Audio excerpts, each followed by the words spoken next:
ನಮಸ್ಕಾರ ಸ್ನೇಹಿತರೆ, ಇವತ್ತಿನ ವಿಡಿಯೋ ಮೂಲಕ ನಾನು ನಿಮಗೆ ತುಂಬಾ ಈಸಿ ಆದಂತಹ ಹೈ ಪ್ರೋಟೀನ್ ಬ್ರೇಕ್ಫಾಸ್ಟ್ ರೆಸಿಪಿನ ತೋರಿಸ್ಕೊಡ್ತಾ ಇದ್ದೀನಿ. ಡಯೇಟ್ ಮಾಡೋರಿಗೆ, ಡಯಾಬಿಟಿಸ್ ಇರೋರಿಗೆ ಎಲ್ಲನೂ ತುಂಬಾ ಚೆನ್ನಾಗಿರುತ್ತೆ ಮತ್ತು ತುಂಬ ಈಸಿಯಾಗಿ ಮಾಡ್ಕೋಬೋದು. ಬನ್ನಿ ಹೇಗೆ ಮಾಡೋದು ಅಂತ ನೋಡ್ಕೊಳ್ಳೋಣ. ಮೊದಲಿಗೆ ನಾನಿಲ್ಲಿ ಒಂದು ಪಾತ್ರೆಗೆ 1 ಕಪ್ ಆಗುವಷ್ಟು ಸೋಯಾ ಚಂಕ್ಸನ್ನು ತೊಗೊಂಡಿದ್ದೀನಿ.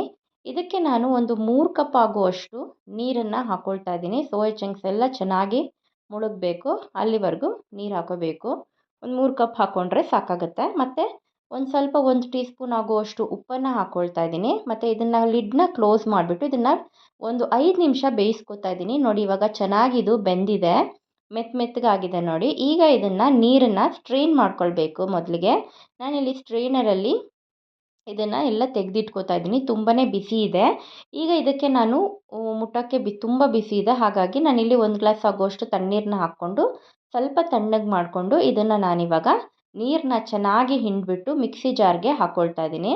ನೀರಿನ ಅಂಶ ತುಂಬಾ ಇದ್ದರೆ ಅಷ್ಟು ಚೆನ್ನಾಗಿ ಬರಲ್ಲ. ಸ್ವಲ್ಪ ನೀರನ್ನೆಲ್ಲ ಚೆನ್ನಾಗಿ ಹಿಂಡಿಬಿಟ್ಟು ಈ ಥರ ಮಿಕ್ಸಿ ಜಾರ್ಗೆ ಹಾಕ್ಕೊಳ್ಳಿ. ಕರೆಕ್ಟಾಗಿ ಪರ್ಫೆಕ್ಟಾಗಿ ಗ್ರೈಂಡ್ ಆಗುತ್ತೆ. ಈಗ ನಾನು ಇದಕ್ಕೆ ಗ್ರೈಂಡ್ ಮಾಡ್ಕೊಂಡ್ಬಿಟ್ಟು ಇದನ್ನು ನಾನು ಒಂದು ಪಾತ್ರೆಗೆ ತೆಕ್ಕೊಳ್ತಾ ಇದ್ದೀನಿ. ಯಾವ ಥರ ನೀರನ್ನು ಕೂಡ ನಾನು ಹಾಕಲಿಲ್ಲ. ಎಷ್ಟಿತ್ತು ಅಷ್ಟನ್ನೇ ನಾನಿವಾಗ ತೆಗೆದಿಟ್ಕೋತಾ ಇದ್ದೀನಿ. ನೋಡಿ, ಈ ರೀತಿಯಾಗಿ ಪೂರ್ತಿಯಾಗಿ ಗಟ್ಟಿಯಾಗಿ ನೀವು ತೆಗೆದಿಟ್ಕೊಳ್ಬೇಕು. ತುಂಬಾ ಹೆಲ್ದಿ ರೆಸಿಪಿ. ನಾನು ಇದಕ್ಕೆ ಇವಾಗ ಒಂದು 1/4 ಕಪ್ ಆಗುವಷ್ಟು ಕಡಲೆ ಹಿಟ್ಟನ್ನು ಸೇರಿಸ್ಕೊಳ್ತಾ ಇದ್ದೀನಿ. ಮತ್ತು ಒಂದು ದೊಡ್ಡ ಈರುಳ್ಳಿನ ಚಿಕ್ಕದಾಗಿ ಕಟ್ ಮಾಡ್ಕೊಂಡು ಹಾಕ್ಕೊಂಡಿದ್ದೀನಿ. ಮತ್ತು ಒಂದು ದೊಡ್ಡ ಟೊಮೊಟೊ ಕೂಡ ಚಿಕ್ಕದಾಗಿ ಕಟ್ ಮಾಡಿಬಿಟ್ಟು ಹಾಕ್ಕೊಂಡಿದ್ದೀನಿ. ಮಸಾಲೆ ಪದಾರ್ಥಗಳನ್ನು ಹಾಕ್ಕೊಳ್ತಾ ಇದ್ದೀನಿ. ಅರ್ಧ ಟೀ ಸ್ಪೂನ್ ಆಗುವಷ್ಟು ಅರಿಶಿನ, 1 ಟೀ ಸ್ಪೂನ್ ಆಗುವಷ್ಟು red chilli powder, 1 tea spoon ಆಗುವಷ್ಟು ಗರಂ ಮಸಾಲ, ಮತ್ತು ಚಾಟ್ ಮಸಾಲ ಸ್ವಲ್ಪ ಒಂದು 1/4 ಟೀ ಸ್ಪೂನ್ ಆಗುವಷ್ಟು, ಧನಿಯಾ ಪೌಡ್ರು ಕೂಡ 1 ಟೀ ಸ್ಪೂನ್ ಆಗುವಷ್ಟು, ಮತ್ತು ರುಚಿಗೆ ತಕ್ಕಷ್ಟು ಉಪ್ಪನ್ನು ನಾನಿಲ್ಲಿ ಸೇರಿಸ್ಕೊಳ್ತಾ ಇದ್ದೀನಿ. ಇದನ್ನು ನೀವು ಚೆನ್ನಾಗಿ ಈ ಥರ ಟೊಮೊಟೊ ಎಲ್ಲ ಮಿಕ್ಸ್ ಆಗಬೇಕಲ್ವಾ, ಇದರ ಜೊತೆಗೆ ಸೋಯಾ ಚಂಕ್ಸ್ ನೋಡಿ ಈ ಥರ ಮಿಕ್ಸ್ ಮಾಡಿದಾಗ ರೆಡಿ ಆಗುತ್ತೆ ಬ್ಯಾಟರ್.